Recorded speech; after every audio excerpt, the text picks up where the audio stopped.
Uncle আমার ওই জামাটা দেন। কোন জামাটা নিবে মামুনি? ওই জামাটা? ওইটা কিন্তু একদম 600 টাকা। সমস্যা নাই আঙ্কেল, আমার ওই জামাটাই প্যাক করে দেন, আমার কাছে টাকা আছে। আচ্ছা ঠিক আছে, আমি দিতেছি।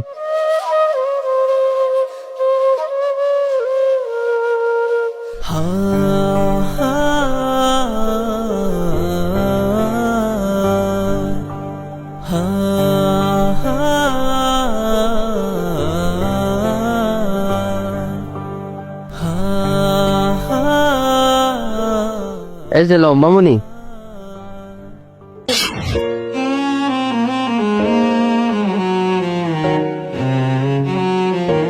বাবা বাবা উফ, দেখি দেখি বাবা,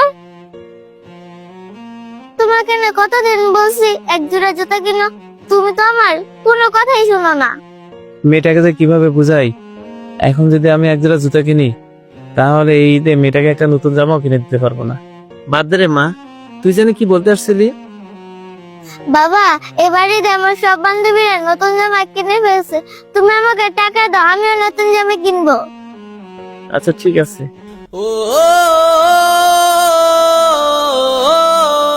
এনে মামনি, এখানে 600 টাকা আছে, তুই এটা দিয়ে একটা নতুন পোশাক কিনে নিয়ে। আচ্ছা ঠিক আছে বাবা।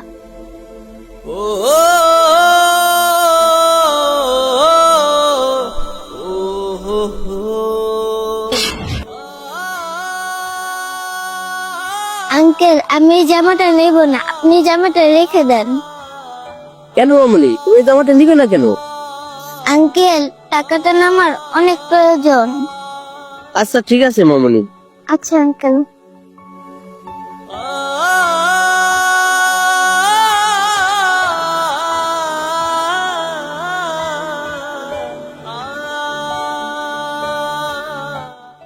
আঙ্কেল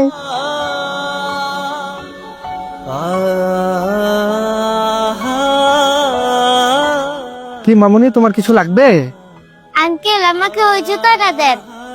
আচ্ছা ওই জুতাটা ঠিক আছে, দিতেছি।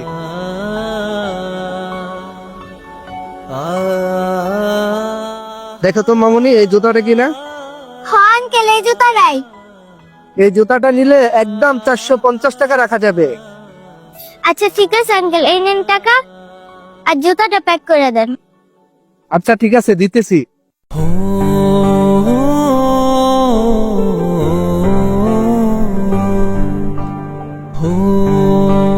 এই নাও মামুনি তোমার জুতা, আর এই যে বাকি 50 টাকা। আচ্ছা আঙ্কেল ঠিক আছে।